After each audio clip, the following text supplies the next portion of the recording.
আলহামদুলিল্লাহ আলহামদুলিল্লাহি রাব্বিল আলামিন বিসমিল্লাহির রহমানির রহিম রাব্বি ইশরাহ লি সাদরি ওয়া ইয়াসসির লি আমরি ওয়াহলুল উকদাতাম মিন লিসানি ইয়াফকাহু কওলি আম্মা বাদ। সর্বপ্রথমে আল্লাহ সুবহানাহু ওয়া তাআলাকে আরেকবার স্মরণ করছি। ওনার শিখানো ভাষায় সকলে বলছি আলহামদুলিল্লাহ।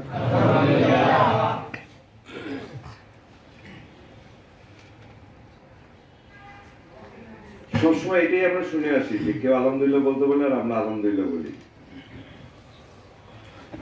এই আলহামদুলিল্লাহর সঙ্গে আমরা আজকে কি করবো, একটু চিন্তা করবো যে আলহামদুলিল্লাহ বললাম, কেন বললাম।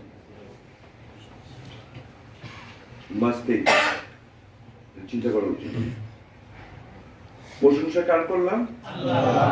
কোন বাচ্চা যদি জিজ্ঞেস করে কেন করলাম, তাহলে ওকে বলতে হবে আল্লাহ সুবহানাহু ওয়া তাআলা আমাদেরকে শিখিয়ে দিয়েছেন। উনি তো দয়ালু, উনি দাতা, উনার মায়ের কাছে কোনো মায়ের কখনো শিখতে পারে না। তুমি স্মরণ করে দিচ্ছেন যে তোমাকে যখন কেউ প্রশ্ন করে কেন আল্লাহর প্রশংসা করলাম, তখন বলো যে উনার অনেক গুণ আছে, সেই গুণের ভিতরে গুণটা তোমাদের জন্য ব্যবহার করছে, তোমাদের প্রকৃতির জন্য ব্যবহার করছে, সৃষ্টির সকলের জন্য ব্যবহার করছে। সেই গুণটা দিয়ে তুমি তাকে উত্তর দাও, বলো যে রব্বিল আলামিন, প্রতিপালনকারী। আল্লাহ সুবহানাহু ওয়া তাআলার জাত নাম হলো আল্লাহ, সবার জন্য। উনার গুণ হলো উনি প্রতিপালনকারী, উনি জ্ঞানী, আজিজ, উনি জ্ঞানী, উনি স্বয়ংসম্পূর্ণ, উনি লাতিফ, উনি ক্ষুদ্রকে বড় করে দেখার ক্ষমতা রাখে, উনি দাতা, উনি দয়ালু। তো এইটা আমরা যদি একটু চিন্তা করি তাহলে প্রশংসাটা সুন্দর হয়। যখন এটা চিন্তা করব তখন অটোমেটিক্যালি আমার ভিতর থেকে প্রশংসাটা একটু বেশি বের হবে। এই প্রতিপালনকারী এটা হলো গা সহজ বাংলা হলো গা, যখন যাহার যা কিছু প্রয়োজন বিনা চাওয়াতে যিনি পৌঁছে দেন উনি হলেন গা প্রতিপালনকারী। যখন যাহার যা কিছু প্রয়োজন বিনা চাওয়াতে যিনি পৌঁছে দেন, তার মানে উনি সবকিছু জানেন, নাহলে পৌঁছে দিত কিভাবে? তাই দাঁড়াইল না কথাটা? তাহলে আমি এই কথাটা পড়ার সঙ্গে সঙ্গে যখন নামাজে পড়তেছি তখন আমার ভিতরে চিন্তাটা আসার কথা। যে চিন্তাটা না আসার কারণে মেজরিটি মানুষ, আমিও ক্ষুদ্র মানুষ, আমার ভিতরে আসে, আমাদের ভিতরে আসে। নামাজ পড়ে এক সময় চিন্তা করি মশলা ঠিক দিছি নাকি, যে রান্না করে সে চিন্তা করে নামাজের সময় লবণ ঠিক মতন দিছি কিনা। আরেকজনের চিন্তা করে চিটাং বরিশাল ঘুরে আসে, অনেক রকম ঘোরাঘুরি করি না। নামাজের শেষে অনেক সময় সালাম ফিরানোর পরে চিন্তা করি যে 4 রাকাত পড়লাম না 5 রাকাত পড়লাম। ওয়াই, কেন? আমার যখন আল্লাহর সঙ্গে কথা বলার দরকার তখন আমি কি করি? নামাজ পড়ি। যখন আমি আল্লাহ সুবহানাহু ওয়া তাআলা আমার সঙ্গে কথা বলুক আমি আশা করি, তখন আমি কোরআন খুলে পড়ি, তখন আল্লাহ কথা বলেন। এটা হলো আমাদের সম্পর্ক। সবাই পড়তে পারবে তা না, কিন্তু নাহলে স্কুল টিচার সবাই হতে পারে না। তো টিচার হয় যারা ছাত্রদেরকে কি পড়ায়, যতটুক প্রয়োজন অতটুক পড়ায়, কিন্তু টিচার কিন্তু সব জ্ঞান রাখে, তাই না? আল্লাহ সুবহানাহু ওয়া তাআলা বলতেছে যখন তুমি প্রতিপালনকারী স্মরণ করতেছো, তুমি যা কিছু দেখো আমার সৃষ্টি, তার ভিতরে তুমি আমাকে খুঁজতে চাইলে খুঁজতে পাবো, আমাকে দেখতে পাবো। একটা মুরগির ভিতরে আমাকে দেখতে পাবো, ওর আল্ট্রাসাউন্ড মেশিন নাই, ওর ডিম পাড়ার পরে ডিমের উপরে বসে থাকে 1 2 3 4 5 6 7 8 9 10 লেখা রাখলো, ডিমগুলি এরকম থাকে না। ও ঠোঁট দেওয়া ঘুরায় ঘুরায় গরমত্ব দেওয়ার পরে 21 দিন পরে ও কি করে, আল্ট্রাসাউন্ড মেশিনে বলে যে বাচ্চা হবে, ও ঠোঁট দেওয়া গুঁতা পরে ডিম থেকে বাচ্চা বেরিয়ে আসে। তাই না? আলহামদুলিল্লাহি রাব্বিল আলামিন। সবকিছু, মুরগিও তো তারই সৃষ্টি। গরুর বেলা দেখি গরুর বাচ্চা জন্মগ্রহণ করে, ওর কোনো মা নাই, বাপ নাই, কেউ ট্রেনিং নাই, কোনো কিছু নাই। কিছুক্ষণ পরে বাইরাবাড়ি করে উল্টায় পড়ে, এই করে পরে আস্তে আস্তে করে উঠে ও মায়ের পিছনে দুধ খেতে যায়। আর আমাদের বেলা কি হয়েছে, কানলে মায়ের দুধ খাওয়ায়। সুবহানাল্লাহ। এখন গরুর বাচ্চা যখন দুধ খায় তখন ও কি করে, মাথা দিয়ে গুঁতা দেয়। তাহলে কেউ ওকে শিখালো যে মাথা দিয়ে গুঁতা দিলে দুধ বের হয়ে আসবে, আলহামদুলিল্লাহ রব্বিল। উনি ঠিক অনুরূপ ভাবে বাবাই পাখিকে শিখাইছে কিভাবে বাসা বানাতে হবে। তার বাসা বানানোর স্টাইল এত সুন্দর, জ্ঞানের এই চরম উৎকর্ষের সময় যখন আমরা মনে করতেছি আমরা অনেক জ্ঞানী হয়ে গেছি, ঠিক সেই মুহূর্ত সব জ্ঞানীরা মিলে চড়ুই পাখির বাসা তো বানানো দূরের কথা, খুলতেও পারে। আলহামদুলিল্লাহ সুবহানাল্লাহ, এরকম অনেক আছে।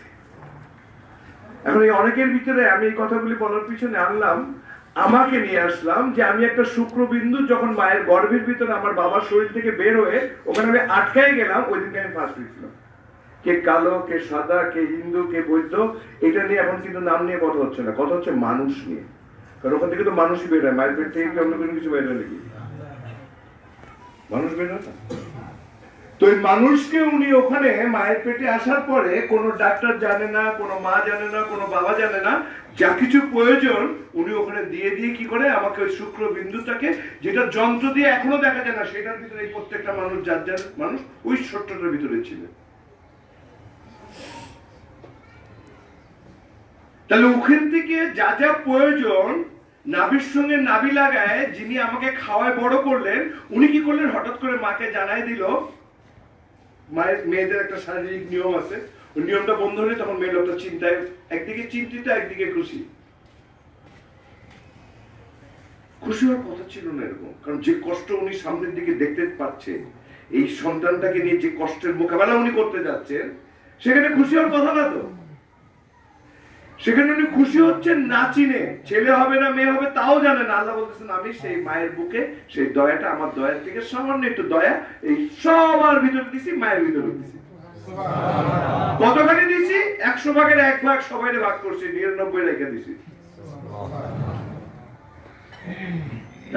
ভুল বলতেছি, আমি তো আপনাদের মতো পড়ালেখা জানি না, কারণ আমি আপনাদের কাছ থেকে শিখছি। ভুল হইলে কিন্তু আপনাদের বদনাম হবে আমি যদি ভুল বলি, আর যদি সঠিক বলি শোনাবো আপনাদের, তাহলে আমার কোনো কিছু নাই। কিন্তু আমি ছাত্র হিসেবে যতটুকু শিখেছি, ইকরা আমাকে শেখার জন্য বলা হয়েছে, আমি ছাত্র হিসেবে অতটুকু শিখছি যতটুকু আমার প্রয়োজন, যে প্রয়োজনের মাধ্যমে আমি আমার স্রষ্টার সঙ্গে সম্পর্ককে সবসময় সুন্দর রাখতে পারি। মায়ের গর্ভে আস্তে আস্তে বড় করতেছে, আর আমি যখন আলহামদুলিল্লাহ রব্বিল আলামিন পড়তেছি, সঙ্গে সঙ্গে পড়তেছি রহমানের। পৃথিবীতে অন্য কোনো ধর্মগ্রন্থ নেই এরকম, অর্ধেক আপনি করবেন অর্ধেক ওরা করব। পৃথিবীতে অন্য কোনো ধর্মগ্রন্থ নেই, একমাত্র আমাদের কোরআন। কোরআন অবশ্য আমাদের বলতেছি না, মানব জাতির, কারণ এটা হলো জিকরুল্লিল আলামিন, সকলের যে কেউ করতে পারে। সুবহানাল্লাহ। আবার এই কোরআনকে যিনি নিয়ে আসছেন উনিও কিন্তু আমাদের একার সম্পদ, উনি হলো রহমতুল্লিল আলামিন, সকলের উনি। উনি মানুষের এতিমের জন্য রহমত, উনি আসার পরে এতিমরা রহমত পাইছে, বিধবারা পথ পাইছেন, পশু পাখি পথ চিনতে পারছেন, গাছপালা তার সম্মান পাইছেন, উনি সবকিছু শিখে গেছেন। যার কারণে উনি সবচেয়ে ক্রোধ মুহূর্তে, রাগান্বিত মুহূর্তে উনি শিখাইছেন যুদ্ধে যাবা কোনো গাছের পাতা ছিঁড়বা না, খাওয়া। তাহলে যাদের শিক্ষা এরকম, যারা এই শিক্ষাটা গ্রহণ করছে বলে দাবি করে, তারা কিছু হলো অসহায় অবস্থায় থাকার কথা না। তারা কেন অসহায় হবে? তার মানে আমরা কিছু মানতেছি, কিছু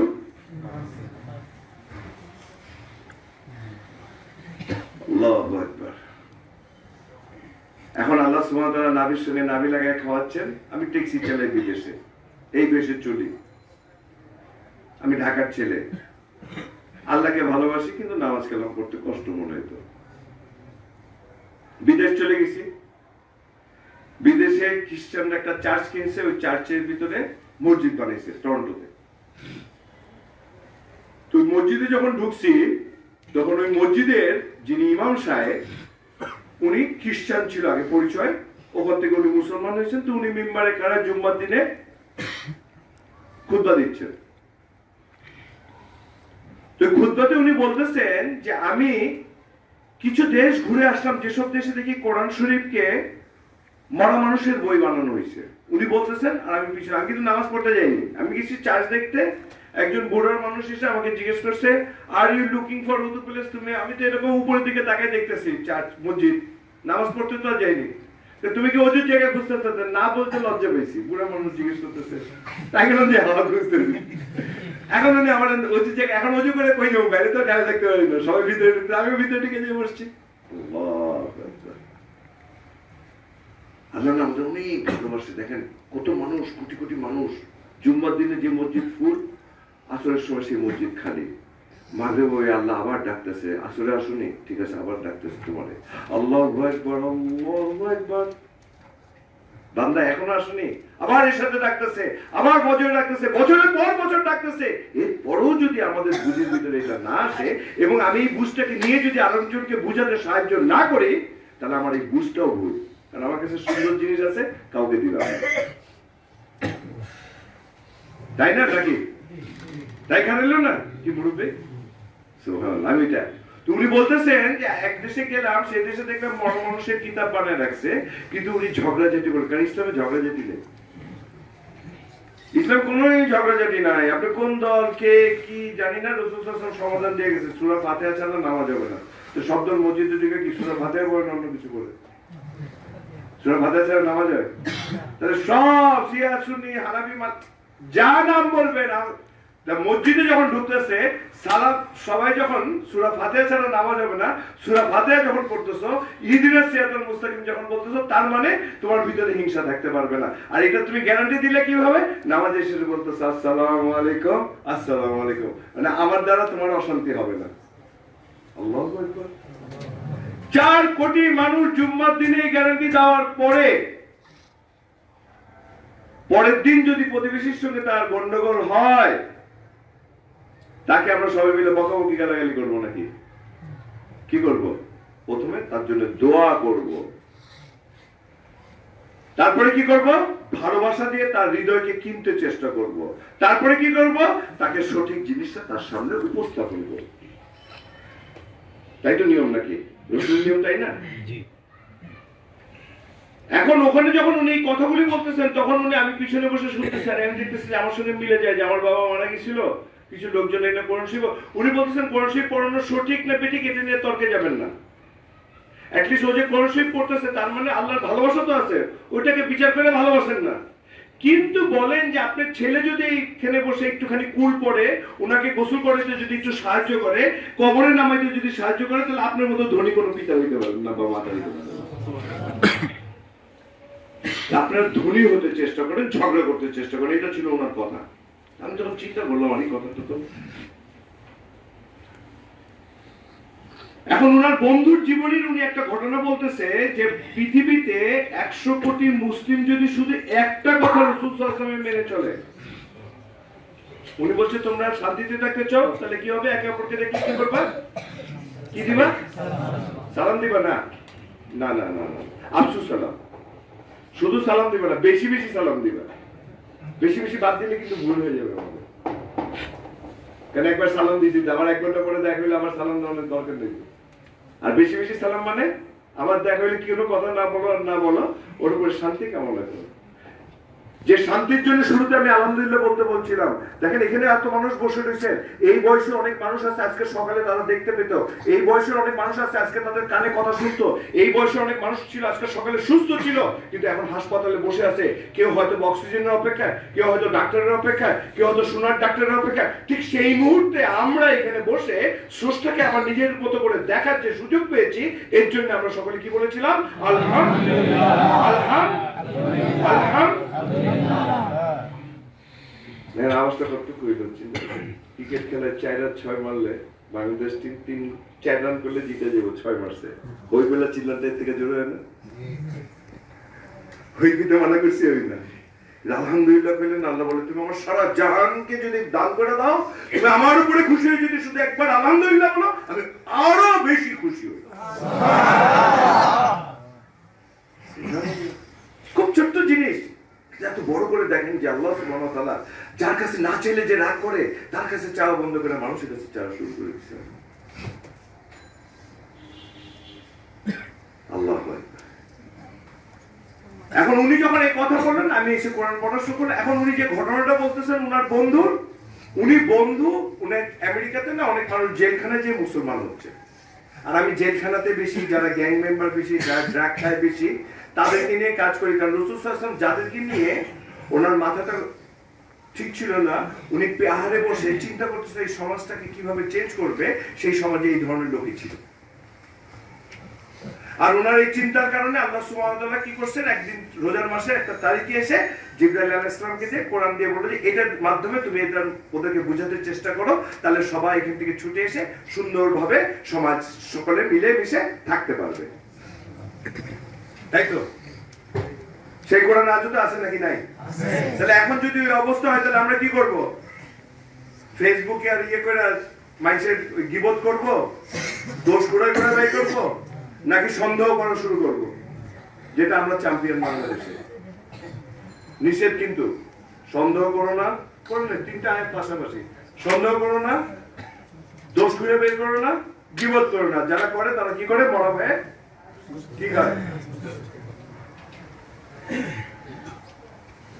এখন ওই ভদ্রলোকের উনি বলতেছেন যদি একটা কথা করে মুসলমান তিনটা কথা যদি মানতো, বাকিটা খালি গল্প শুনতো আর নিজেকে চিনতো যে আমি কতটুকু মুসলিম। এক নম্বর যদি মুসলমানরা বুঝে একে অপরকে সালাম দিত। ডান পাশে যখন সালাম দিচ্ছেন, এখানে যদি হিন্দু বাড়ি পড়ে যায়, সেই হিন্দু বাড়িতে যে আগুন লাগাই দিব, নাকি হিন্দু যদি বিপদে থাকে তাহলে সাহায্য করবো? হ্যাঁ, আমার রাসূল তো তাই করছেন নাকি? আমরা সবাই জানি, কিন্তু আমরা করি না। মুসলমানই আমাদের সম্পর্ক। আমরা একে অপরের দুজনকে বলে দিতেছি, দেশ থেকে কে যাবো আমি জানি না, কারণ আমরা তো সব দুজনেই দিতেছি। যেখানে আল্লাহ বলতেছে তুমি কত বড় অপরাধে আয়রন খেয়ে, এটা আমার কাছে ফ্যাক্টর না। তুমি যদি আমাকে চিনে একবার খালি বলো আস্তাগফিরুল্লাহ, আমি সঙ্গে সঙ্গে তোমার জীবনের সব গুনাহ শুধু মাফ করে দেব না, এটাকে পুণ্যে পরিণত করে দেব। সুবহানাল্লাহ। ইট ইজ গ্যারান্টেড বাই আল্লাহ সুবহানাহু ওয়া তাআলা। স্বয়ং নিজে উনি গ্যারান্টি দিচ্ছে যে বান্দা just come back to me, আমার কাছে ফেরত আসো। তুমি কি দোষ করেছো আলোকে, কিন্তু তুমি ভুল করো নাই স্বাভাবিক, কিন্তু ভুল করে ফেরত আসলে তুমি হলো শ্রেষ্ঠ মানুষ আমার কাছে। আমি ফেরেশতার সঙ্গে যে বাজি লেগেছিলাম, ফেরেশতার সঙ্গে আমার যে কথা হয়েছিল, বাজি মানে কি, যে কথার সঙ্গে ওরা আমাকে মানা করছিল, সেটা প্রমাণিত হয়ে যাবে। আমি ফেরেশতার সামনে আবার সম্মানিত হয়ে যাব। তোমরা করলেও সম্মানিত হব, না করলেও আমি সম্মানিত থাকবো। কারণ আমার তো সম্মানের এমনি প্রাপ্তি। আমি তোমার জন্য গাছ বানাইছি, অক্সিজেন দেয়, সূর্য বানাই দিছি, তোমরা লাইট বানায়, বিদ্যুৎ কেন্দ্র বানায়, এরকম সূর্যের আলো বানাতে পারবো না। তো তোমাদের এটা প্রয়োজন আমি জানি, এর জন্য আমি সূর্য দিছি, অক্সিজেন দিছি। তোমার হাতটা বানানোর সময় এমন ভাবে বানিয়েছি, লাকাত খালাকনাল ইনসানা ফি আহসানি তাকওয়িম, আমি তোমাকে সুন্দর আকৃতি দিয়ে বানিয়েছি। আমি জানি যে তোমার কি কি প্রয়োজন, যার জন্য এখানে হাড্ডিটার ভিতরে একটা সুন্দর গোড়া দিয়ে দিছি। গোড়া না দিলে তোমার এটা হয়তো লাঠি একজন আরেকজনে খাওয়া দিতে পারতো, নিজে খাইতে পারতো না। চোখ দুটো এখানে প্রয়োজন রেখে দিছি, মাথা দিলে জানি যে তোমরা ভবিষ্যতে ফুটবল খেলা বাই করবা, হেড দিতে হইব। হেড দিতে গেলে চোখ যদি কপালে দিতাম, অন্ধ হয়ে বাসায় ফিরতাম। হ্যাঁ, শীত আসবে আমি জানি, যার জন্য হাতের পায়ে সব জায়গায় মাফলার লাগাও, চোখের ভিতরে মাফলার লাগাইতে হয় না। কারণ ঠান্ডা যদি চোখের ভিতরে করে রাখবে, মাফলার দিয়ে চলতে একে অপরের লেগে। বাড়ি না খেয়ে জবে যদি করো, বাড়ি গেলে না জানি মারামারি করে তোমার মরে যেতে।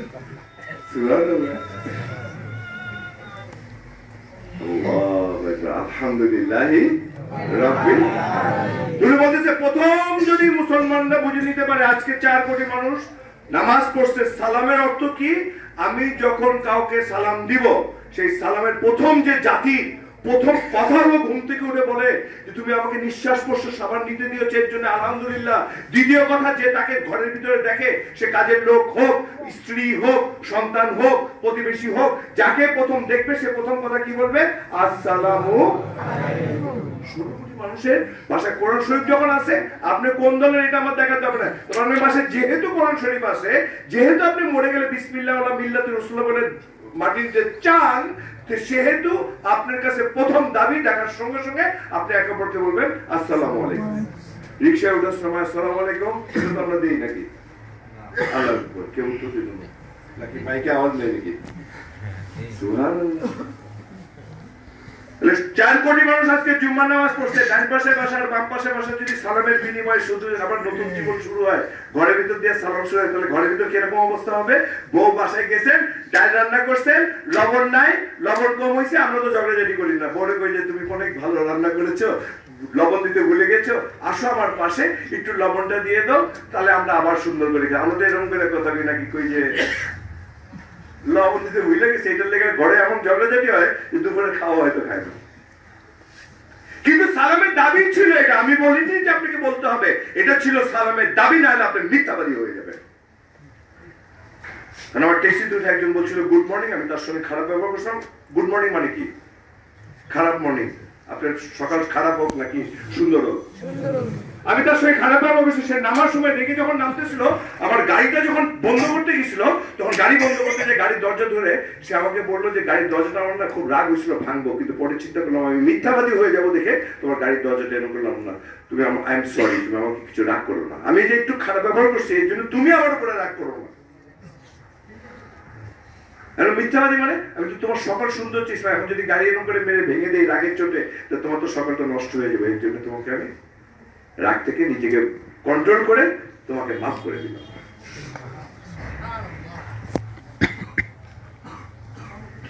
ওই লোকটার নাম জন। আমি জানি না আল্লাহকে একা একা বিশ্বাস করে কিনা শিরিক ছাড়া, কারণ আল্লাহ বলছে শিরিক ছাড়া আমি সবাই মাফ করে দেবো, বলছে কিনা? হ্যাঁ, কবে মাফ করবে, কবে দোষ থেকে আসবে, এটা আমার বিচার করার সময় নাই। কিন্তু আমি ওর জন্য কামনা করি যে আল্লাহ যেন ওর সঙ্গে সঙ্গে মাফ করে দিক, নাকি? এটা হলো আমার ভালোবাসা। আমার রসুল চাইছেন, আমার রসুল তায়েফের মাঠে যখন তার রক্ত এখনো শুকায়নি, যখন তাকে সবচেয়ে শক্তিশালী মানব হিসাবে আল্লাহ সুবহানাহু ওয়া তাআলা পাঠিয়ে দিলেন জিবরাইল আলাইহিস সালামকে, যখন ওনাকে বলল তুমি হুকুম দিলে সব ধ্বংস করে দিব, উনি বললেন যে না, দাঁড়াও, ওদের ভবিষ্যৎ প্রজন্ম ভালো হতে পারে। যে নবীর শিক্ষা এটা, সেই মুসলমানরা আজকে এত অসহায় অবস্থায় থাকবো কেন? এই প্রশ্নের উত্তর কেউ পাক আর না পাক আমরা সকলে আজকে নিয়ে যাবো ইনশাআল্লাহ।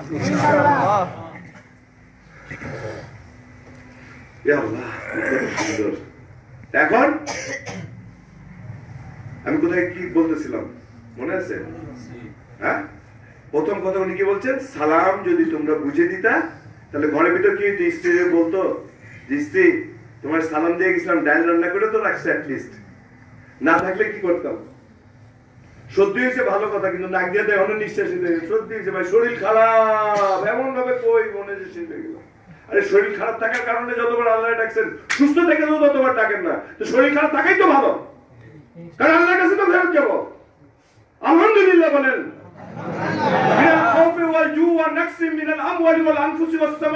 আমি তোমাকে পরীক্ষা করব, সুখ দিয়ে দুঃখ দিয়ে অসুস্থতা দিয়ে সুস্থতা দিয়ে আমি পরীক্ষা করব।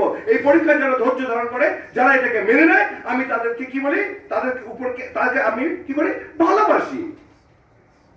তারা এই সময় কি করে, এত দুঃখে থেকে কি করে, বারবার নিজেকে স্মরণ করা যায় কি, ইন্না লিল্লাহি, আমি তোমার কাছ থেকে আসছি। যখন আমি ক্ষুদ্র ছিলাম তুমি আমাকে এত ভালোবেসেছো, যখন আমার কিছু ছিল না, কেউ জানতো না, তখনও তুমি আমার সঙ্গে আসো। আজও যখন আমি একা একা ঘুমাই, যখন আমার বাপ মা ভাই বোন কেউ আমার সঙ্গে থাকে না, তখনও তুমি থাকো।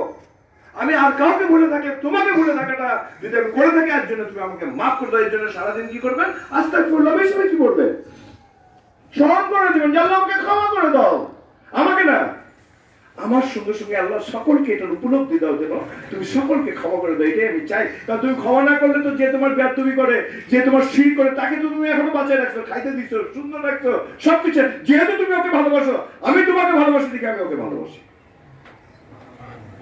দ্যাট ইজ আওয়ার ইসলাম। এটাই আমাদের ইসলাম ছিল, এটাই আমাদের রাসূল সাল্লাল্লাহু আলাইহি ওয়াসাল্লাম শিখাই গেছেন। যে কিনা তাকে সবচেয়ে বেশি কষ্ট দিয়েছেন সেই মুনাফিকের ছেলে এসে যখন বলছিল যে আমার বাবার জানাজা তুমি বলাবো, সে জানাজা করতে চলে গেছিলেন। কারণ বিচার করার দায়িত্ব কার? মালিক ইয়াউমুদ্দিন কে? না না, আমরা মনে হয় নাকি প্রথম বলছিল যে তিনটা খুতবা, একটা খুতবায় তাহলে কি হলো, সবাই সালাম থেকে 4 কোটি মানুষ আজকে সালাম শিখে বাইরেছে। ঠিক আছে, আগের জুম্মাতে কি শিখছে? আলহামদুলিল্লাহ। একটু আগে যে রব্বিল আলামিনের একটুখানি বর্ণনা দিছিলাম না, প্রথম জুম্মাতে আলহামদুলিল্লাহ রব্বিল আলামিন শিখছে। দ্বিতীয় জুম্মাতে কি শিখলো? সালাম শিখলো। 4 কোটি মানুষ, ডান পাশে বসা, বাম পাশে বসা, আরো 4 কোটি, আর 4 কোটি, 8 কোটি মানুষ, আর নিচে 4 কোটি, 12 কোটি মানুষ তো পরের সপ্তাহে অন্যরকম হয়ে যাওয়ার কথা নাকি? পরের সপ্তাহে হয়ে যাওয়ার কথা না? কারণ আপনি তো কাউকে যে বকা দিচ্ছেন, আপনি তাকে বলছেন তোমার কাছে কোরআন আছে, কোরআনের দাবি, এটা আমার দাবি না, না মানাটা অন্যায়।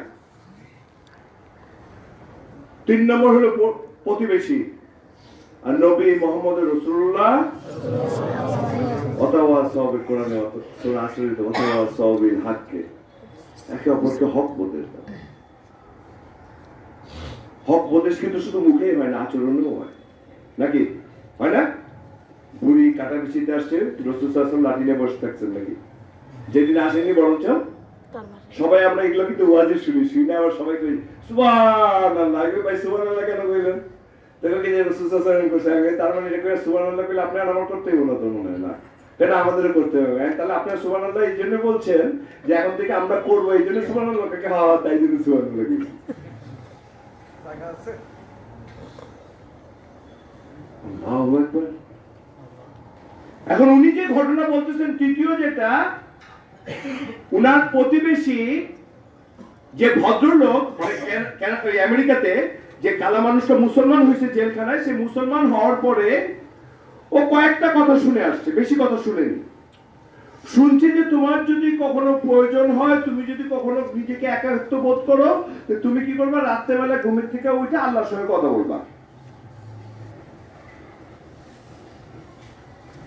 তুমি আস্তে আস্তে তোমার সব ঠিক হয়ে যাবে। 2 নম্বর হলো, তোমাকে কেউ কষ্ট দিলে, তুমি কষ্ট যদি না দিতে পারো, তাহলে মোহাম্মদ লা ইলাহা ইল্লাল্লাহ মুহাম্মদ সাল্লাল্লাহু আলাইহি ওয়াসাল্লাম পড়ছো, এটা তোমার কবুল হয়ে যাবে। কেউ কষ্ট দিলে তুমি কষ্ট দিবা না।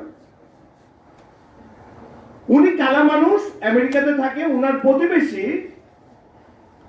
তার বাসার সামনে ময়লা ফেলানো শুরু করলো, যাতে রাগারাগি করে, আমি এর সঙ্গে মারামারি করে এই যে এলাকা থেকে পাঠিয়ে দিব। তোমার বাসার সামনে ময়লা ফেলানো শুরু করলো। আমাদের যত মসজিদ আছে, সেই মসজিদে ইমাম সাহেব যারা আছেন, তাদের বাসা, তারা তো এগুলো জানে নাকি? জানে না। তাদের বাসার সামনে যদি ময়লা ফেলে, তাহলে এলাকায় কি হবে? মারামারি তো হবে না, নাকি হবে? আপনার দিকে আসেন গেলে সুবহানাল্লাহ। কাউরে দিলে আগে কোনটা দিবা? খারাপটা দিবা নাকি ভালোটা দিবা? হ্যাঁ, ওখানে ট্যাক্সি চালায় 29 বছর, কেউ টাকা দিলে নতুন নোটটা আগে দেয়। আমি বাংলাদেশে এখনো খুঁজে পাইনি যে কোন লোক টাকা দিলে নতুন নোটটা আগে দেয়। আল্লাহু আকবার। সামান্য একটু আমরা এত বছরে যদি আজান শুনে, জুম্মা শুনে যদি না শিখতে পারি, আমাদের বড়দের ভিতরে আচরণে যদি এটা আশা না আসে, তাহলে আমাদের ছোটদের কাছে এটা কিভাবে আমরা আশা করি? আর সেই ছোটদের সঙ্গে কি সম্পর্ক থাকলে এটা ছোটরা শিখতে পারবে? সেটা রাগ দিয়ে নয়, স্নেহ দিয়ে। কারণ ছোটরাই ভুল করবে, আর ভুলকে শুধরানোর পথ কি? রাগ দিয়ে, তাই না? রাগ দিয়ে না, পিটায়া, তাই না? তোরা আগে জানলে মাইরা ফেলাইতাম, এরকম নাকি? আল্লাহু আকবার। তাহলে আমরা যা জানি তা আচরণে ব্যবহার। 6 মাস উনার বাসার সামনে ময়লা ফেলানোর পরে ঈদের দিন উনি চিন্তা করতেছে কিভাবে এই লোকটার কাছে যে আমি দাওয়াত দিব, যে আমি তুমি যা করতেছো, আমি তো আগে গোলাগুলি ছাড়া কথা বলতাম না, কিন্তু আজকে তোমাকে আমি কিছু বলতেছি না কেন, কিভাবে আমি ওকে জানাবো? 6 মাস অপেক্ষা করে ঈদের দিন সুযোগ পাইছে। ঈদের দিন মুরগির রোস্ট রান্না করে প্রতিবেশী বাসায় গেছে, যায় নক করছে। এখন সালামের জায়গায় কইছে পিস বি আপন ইউ। আসসালামু আলাইকুম এর মানে কি? আপনার উপরে বসিত। তাহলে কারোর সঙ্গে দেখা হইলে আমি কি কামনা করবো? শান্তি বসিত কামনা করবো না, যে আপনি কোন ধর্মের আগে জিজ্ঞেস করবো, জিজ্ঞেস করে ওরকম যে ভাই খারাপ আপনি, তাই না? নাকি?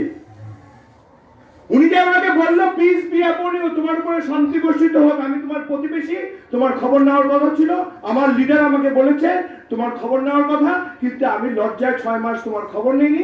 আজ তোমার বাসায় এসেছি তোমার কাছে মাপ চেতে, এবং আমি ভালো খাবার খাই, সেই খাবার শেয়ার করতে আসছি, তুমি নিলে আমি খুব খুশি হব।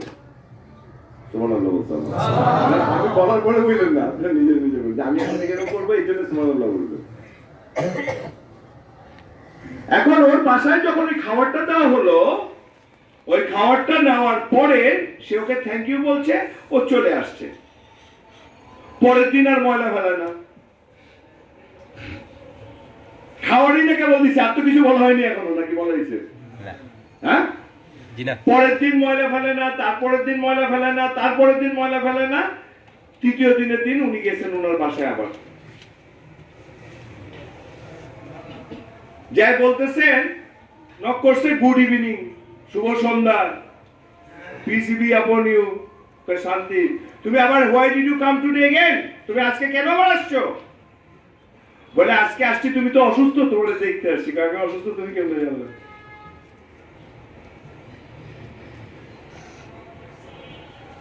আমি অসুস্থ তুমি কেমনে ভাবলা? How why did you think that I am sick? তুমি কেন ভাবতেছো আমি অসুস্থ? ও বলতেছে গত 3 দিন ধরে আমার বাসার সামনে ময়লা ফেলানো, তো আগে এটা ফেলাই, তো আমি আবার এটা নিয়ে যাই ফেলে আসতাম। আমি তো কোনদিন অভিযোগ করিনি, তোমার উপরে রাগও করিনি। ভাবতাম যে তুমি অসুস্থ ছিলে, এত দূর হেঁটে যেই তুমি ফেলে আসতে পারতা। আমি কি করতাম? আবার এটা নিয়ে যাই ফেলে আসতাম। আমি ভাবতেছি যে তুমি এখন আর হেঁটে আসতে পারো না, এর জন্য আমি তোমার বাসায় এসেছি। আমরা তো এরকম করবো না। আমার নাক পিল এত জোরে বলা যাবে না। আল্লাহু আকবার। আল্লাহ তুমি আমাদের সকলকে মাফ করে দাও, সবাই বলি আমিন। আল্লাহ আমাদেরকে শুধু নেই, আজানের ধ্বনি যে ঘরে যাচ্ছে পৌঁছতেছে তাদের সকলকে আজানের সামান্য মূল্যবোধ যেটা ভালোবাসা সেটা বোঝার তৌফিক দান করো, সবাই বলি আমিন। আমরা একমাত্র জাতি, সবার জন্য দোয়া করি, শত্রুর জন্য দোয়া করি। আমরা একমাত্র জাতি, কেন আমার শত্রু থাকবে? আমি শিখেছি যে ওমর রাসূল সাল্লাল্লাহু আলাইহি ওয়াসাল্লামকে মারার জন্য ঘুরতেছে, উনি বছরের পর বছর না দেখে ওনাকে দোয়া করছেন। আর যেদিন উনি আসতেছেন খোলা তরবারি নিয়ে, উনার বিশ্বাস যে সে আমাকে মারতে আসতে পারে না, সে আসতেছে আমার কাছে লা ইলাহা ইল্লাল্লাহু মুহাম্মাদুর রাসূলুল্লাহ করার জন্য আসতেছে। That is his believe. We believe that. That is our power. আমাদের পাওয়ার হলো ভালোবাসা, ঘৃণা নয়, বিনয়তা, অহংকার নয়। যার যে মেধা আছে, কেউ হাফেজ হবে, কেউ আলেম হবে, কেউ ইঞ্জিনিয়ার হবে, কেউ ডাক্তার হবে, এই মেধা আল্লাহ সুবহানাহু ওয়া তাআলা দিয়েছে। সুম্মা লাতুসআলুন্না ইয়াওমা ইযিন আনিন নাঈম। আমি তোমাকে যে নিয়ামত দিয়েছি সেই নিয়ামত সম্বন্ধে তোমাকে জিজ্ঞাসা করা হবে। কাউকে ধনী বানাইছে, যার নাই তাকে এরকম গরিব যদি না রাখতো তাহলে ধনী হয় আপনি কি লাভ আছে? কারণ আপনার কাছে যেটা আছে আপনার একটা পার্সেন্টেজের পরে বাকিটা তার তাপে এটা আপনি হেরে যায় তাকে, সে আপনার কাছে এসে যদি দেয় আর আপনি যদি দিয়ে অহংকার বোধ করেন, এটা ভুল। কারণ আপনি নিজেই তো দানের উপরে আছেন, আপনি আবার দান করেন কিভাবে? আপনার মেধা দান না, আপনার জ্ঞান দান না, আপনার সুন্দর শরীর দান না, তাহলে আপনি নিজেই দানের উপরে আছেন, আপনি আবার আরেকজনকে দান করেন কিভাবে? আপনি শেয়ার করতে পারেন, আর সেটা আপনাকে খুঁজেই করার নিয়ম। আল্লাহু আকবার, আল্লাহু আকবার। ঘৃণা রাখাটা যদি বন্ধ করে দিতে পারি, এই জাতি করছে কই যাইব? এখনো বলতেছে যে তুমি অসুস্থ, আমি ভাবছি তুমি ময়লাগুলি যদি তোমার ভাষায় থেকে যায় তাহলে তোমার বাচ্চারা কষ্ট পাবে, এই জন্য আমি আসছি তোমার কাছে, বাসা থেকে ময়লাটা দিয়েছে ফেলে দেওয়ার জন্য। তখন ওই লোক বলতেছে ইউ আর ব্ল্যাক, তুমি কালো, আমি সাদা, তোমার আর আমার আচরণের ভিতরে এত পার্থক্য কেন? বলে আই ডোন্ট নো, আমি তো জানি না। কোনো অহংকার নাই। আমরা লিখি কেন? আরে মেয়ে আপনি জানেন আমি অমর মসজিদের মুয়াজ্জিন, অমর মসজিদের সেক্রেটারি। হ্যাঁ ভালো, অসুবিধা নাই, আপনি হইবেন তো, না হলে মসজিদ চলবে কেমনে? কিন্তু এটা যদি অহংকার আসে তাহলে অসুবিধা। ও বলতেছে আমি পড়েছি লা ইলাহা ইল্লাল্লাহু মুহাম্মাদুর রাসূলুল্লাহ। এটা পড়লে কি হয়? এটা পড়লে রাগ কইবা যায়, এর লাগি তোমার লগে রাগ না কইরা ভালোবাসা দিয়ে তোমারে কিনতে চেষ্টা করছি। সাধু লোকটা সঙ্গে সঙ্গে পড়ে নিল লা ইলাহা ইল্লাল্লাহু মুহাম্মাদুর রাসূলুল্লাহ সাল্লাল্লাহু আলাইহি ওয়াসাল্লাম। তাহলে কয় খুতবা লাগলো? 3 খুতবা। আজকের খুতবা কি ছিল? প্রতিবেশী। কেন? 4 কোটি মানুষের কাছে ইমাম সাহেবের প্রস্তাব মরে গেলে কে কে চান না যে রসুলের নামে মাটি হবে? কেউ হাত উঠাবে? রসুলের নামে মাটি চান না, কে কে হাত উঠান? কেউ উঠাবে? অপরাধী কেউ না, এরকম কেউ আছেন? হাত উঠান।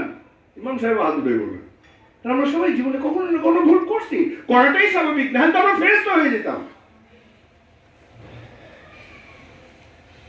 আর কি বলছে? ভুলকে, কারণ দোষকে কি করো? গোপন করো না প্রকাশ করে বলো? আমরা কি করি? হ্যাঁ, চ্যাম্পিয়ন। সুবহানাল্লাহ। শতবর্ষ পড়ে নিল লা ইলাহা ইল্লাল্লাহ। আমি ওখান থেকে ইসলাম শিকার পরে আমি এই বেশে গাড়ি চালাই, ট্যাক্সি চালাই। 9/11 হয়ে গেল, সবাই বললো একটু দাড়িটা কাটেন। এবং কেন? এখন তো মারতেছে, পিটাইতেছে। আর কি করতে হবে? হেলমেট টুপি পরে বেড়ে যায় না। আমি চিন্তা করলাম আমার পরিচয়ের সঙ্গে তো মারামারির সম্পর্ক নেই। কেউ মারলে আমার পরিচয়ের সঙ্গে সম্পর্ক আছে ক্ষমা করে দেওয়ার। আমি এই বেশি যাবো, এই বেশি ট্যাক্সি চালিয়ে গেলাম রাত্রেবেলা। একজন প্রথমে উঠে আমার একটুখানি খুব রাগান্বিত স্বরে, খুব খারাপ ব্যবহারে সে আমি বললো যে আমি অমুক জায়গায় যেতে চাই, আমরা যাবো, তুমি আমাদেরকে নিয়ে চলো। তো যখন খারাপ ব্যবহার করলো আমি তখন টাকায় হাইসা থ্যাংক ইউ দিলাম।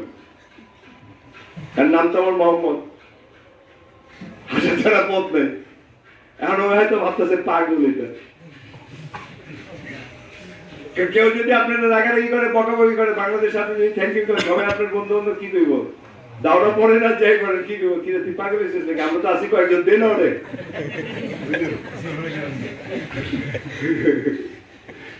নাকি ভুল বলতেছি? এখন ওর বন্ধু ওর বন্ধুরে বলতেছে উনি ইংলিশ বুঝে না, লেগে তারা ধন্যবাদ দিছে, তাই কারণে আমি ইংলিশ বুঝি।